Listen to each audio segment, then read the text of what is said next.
Hello Pisces and welcome to my channel Attila Tarot. First of all, I would like to thank for all of you for liking and watching my previous videos. I'm really grateful for them. Today we're gonna take a look what kind of energies you can expect in the month of April from a love and relationship perspective. As usual, this is a general reading, so please take whatever resonates and leave the rest. So let's start it.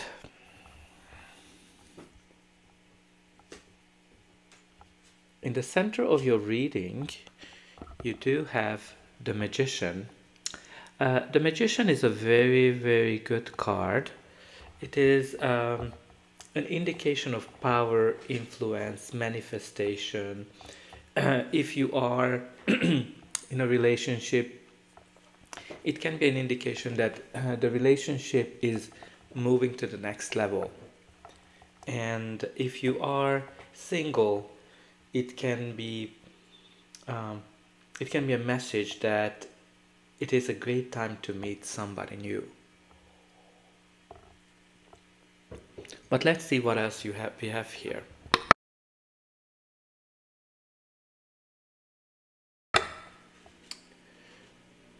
So the first card is the Page of Cups. The Page of Cups is a very nice card because it's usually an indication of a fresh perspective in relationship. You might be dreaming about relationships or daydreaming about relationship. But it can be a good sign of some kind of a romantic proposal, engagement, pregnancy, marriage, and it can indicate a time where you are just more romantic and you're following your heart. If you are single, it can be an indication that you have a romantic admirer. It can be, if you're in a relationship, it can be an indication that one of the parties of the relationship is a younger person. But it can be a sign that you might be having a secret crush on somebody, and if you do, this card is telling you that you should let them know. But let's see what else we have here.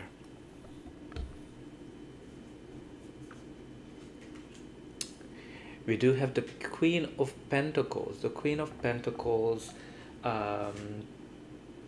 is generally indicating somebody more mature. So there might be that we're talking about here two people where one of the parties is younger and the other one is a little bit more mature. But generally the Queen of Pentacles is somebody who's very confident, secure in the relationship, and it can be an indication that you really worked hard for this relationship, and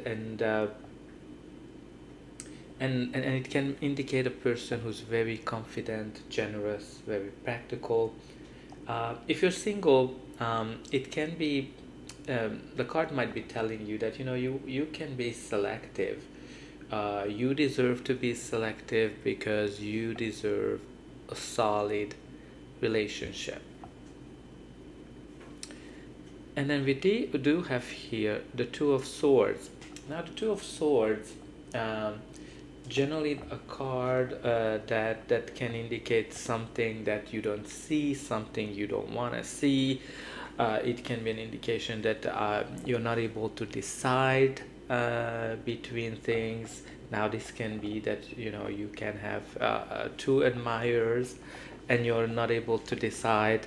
Now in this case I can easily see that those two admirers might be somebody who's younger, and the other one is older. If you're in a relationship, it can be an indication that the relationship might be at a stalemate or at crossroads. Maybe you had some arguments and you cannot agree, and you kind of just came to like a temporary truce. But what this card is generally telling you that you should face your fears and make a decision and make a choice. And it's kind of an interesting thing that it can be another card that can tell us that you are avoiding to let somebody know that you are interested due to the fear of rejection, and that's very interesting with the Page of Cups, because that can means that you might be admiring somebody secretly. So if you do have really two cards telling you that you should let this person know. Especially because it's connected to the Magician. And with the Two of Swords, because it's a card about indecisiveness, you always have the Moon on it, which is an indication or a sign that you need to listen to your inner voice, you need to listen to your intuition when you're making the decision. And once you made the decision, once you kind of take off your blindfolds, it's gonna be very good for you, because you're gonna be able to get to the next level. But let's see what else we have here. You do have the Wheel of Fortune. The Wheel of Fortune is a very good card. It's a card that indicates some kind of a change. A change that can be positive, good luck. It can be a card that is your destiny, karma. Now this can be an indication that you might be meeting your soulmate. It's generally an indication that the universe is working with you to bring love to you. And seeing it with the Magician, you're definitely manifesting something. Now if you are single, I think it's a good omen that somebody might be coming to your life that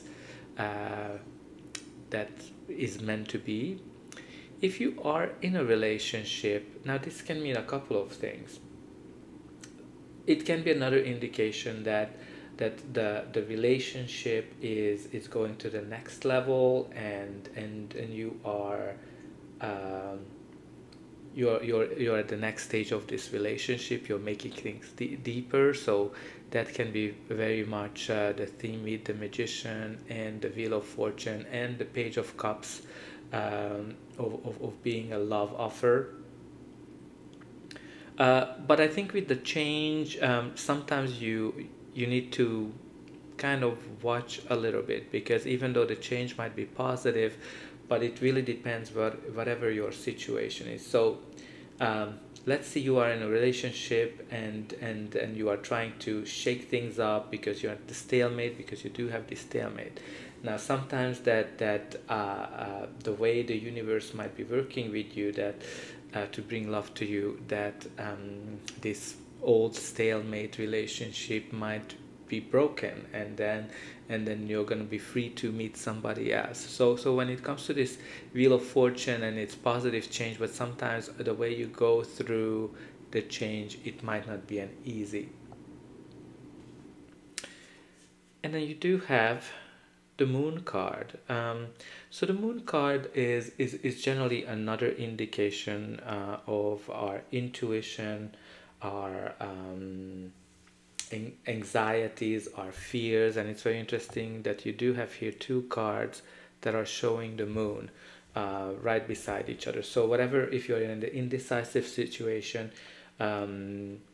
you definitely listen to your inner voice, your intuition, and as fearful you might be to make this decision, but as soon as you go down this path, it's gonna be a good thing for you. You're gonna be rewarded. But let's see what else we have here. But before that, please don't forget to like, share, and subscribe. That's definitely an indication for me that the message resonated with you, and it helps me to grow the channel so more people can see the message. But let's continue. I have short arms. So the next card is the Seven of Swords. Now the Seven of Swords, it's generally not a good omen, because it's a card of deception. It's a card that can be lying, tricking, like you do have a fox who's very cunning. It can be an indication of cheating. Um, uh, but it as and you know, cheating, infidelity, of course. It can mean a third party situation, uh, but it can be an indication that you're not honest about your feelings. So you have some cards that are kind of talking about not really admitting your feelings to somebody. And this card is another what this card indicates, that if you are looking for an open, honest relationship, you need to avoid the games, right? So there's a point in the relationship where you need to stop doing it. So let's see what else we have here. We do have the Three of Swords. Now the Three of Swords, I cannot make it really very positive. It's generally the card of heartbreak, tears, heartache, and difficult issues that needs to be addressed. Now this card can mean breakup, but not always. It can be just an indication that addressing certain issues might be very difficult and a painful situation. But it is definitely another confirmation of a third party situation. So it seems, and the reason I'm telling you, because you do have the Two of Swords, that's usually showing you indecisiveness. And then you do have the Seven of Swords, where somebody is being deceitful, liar, cheater, whatever you name it. Somebody is has something on the side. And then you do have a Three of Swords, which can be a third party situation, and you have a couple of cards that are really indicating that you might be in a third party situation if you are in a relationship. If you are single, that's just a sign that you are feeling lonely this time. You are in need of some companionship, but you do have everything you need to get that. You just still seem to be trying to get over some heartbreak from the past, and you might be feeling lost. And the last card is the Seven of Cups. So the Seven of Cups is when you look at it, it's showing you seven cups full of choices. Some of these choices are good, some of these choices are bad, but generally it indicates a situation where you have hard time to choose, and you really have two cards indicating this indecisiveness, and in between is the moon that's telling you to listen to your inner voice, and that's going to lead you to a positive change. Now generally a Seven of Cups can be an indication that you have multiple people interested in you, and somebody might have come into your life who's new, and you have really hard time to choose. But there's definitely it can be a sign that you are seeing the world through a pink glass. But I think you have some decisions to make, and the cards are really telling you to make a decision. You might be having some difficult choices. You have to really get over your fears and make this decision, because like sometimes you might have some heartbreaks. Yeah, and if you're single, you just need to put over your fears, put over your self-sabotage. This card can mean self-sabotage as well. So I think if you're single there, I can definitely see that you need to conquer your fears, and then you will be able to meet somebody new because it's the right time. The time has come for you. So Pisces, before we do that, let's take a look at what is at the bottom of the deck. The bottom of the deck is the King of Pentacles, which is a very great card. It's all about stability and all about a stable relationship. It's a generous partner. It might be that you might be afraid of having a stable relationship at time, but I think it's an indication that if you're gonna get over your fears, you're gonna be able to get to this King of Pentacles, stable, secure relationship. So that's all I have for you, Pisces. I hope that this reading resonated with you, and I will see you again. Have a great day.